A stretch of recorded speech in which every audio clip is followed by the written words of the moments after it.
Jadi baik, Pak Safiuddin bersiap-siap, Pak Joni Allen. Terima kasih. Assalamualaikum warahmatullahi wabarakatuh.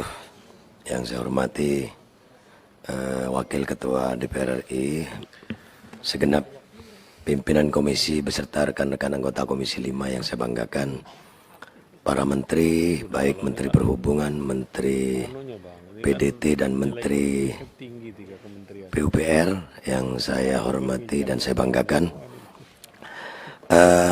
Pertama-tama kami mengapresiasi karena ketiga menteri ini mendapatkan WTP walaupun ada beberapa catatan, dan juga kami juga akan menyoroti terkait dengan progres realisasi anggaran yang menurut saya sampai triwulan yang ketiga ini masih kurang lebih 50%.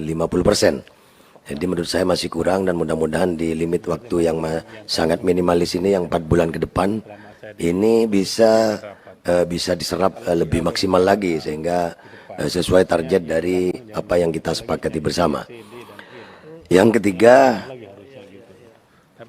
kami juga mengapresiasi terutama di Kementerian PUPR, walaupun nanti ada pertanyaan juga dari saya, karena di realokasi anggaran untuk penanganan COVID yang 1,67 triliun, baru kali ini pondok-pondok pesantren itu diberikan program, walaupun ini hanya pilot proyek. Walaupun sebetulnya kita sama-sama memahami bahwa pondok pesantren ini merupakan klaster baru, karena kita tahu khususnya di Jawa Timur ada beberapa pondok pesantren yang terkena pandemi COVID ini. Ada kemarin itu kita dengar di Gontor juga, di Banyuwangi dan lain-lain. Namun pertanyaan saya, kenapa walaupun sebetulnya kemarin kita mempertanyakan di ruang ini bahwa alokasi anggaran untuk penanganan COVID itu tidak ada pembahasan dengan kita, dan itu kita toleransi. Namun pertanyaan kami, di dukungan prioritas nasional ini, di mana itu ada program untuk bantuan pondok pesantren, dari 10 provinsi, dipilih 10 provinsi, ada 100 kegiatan. Pertanyaan saya mungkin kepada Bapak Menteri PUPR, dari 10 provinsi ini sebetulnya kan tidak sama jumlah pondoknya. Yang saya dengar bahwa satu provinsi itu 10 pondok. Saya minta data-data dari Kementerian PUPR, pondok mana saja yang mendapatkan bantuan dari pilot project ini. Karena saya khawatirkan itu nantinya tidak tepat sasaran. Apakah juga di dapil saya di Madura mendapatkan itu? Karena kita juga sebagai anggota DPR RI ini punya hak pengawasan.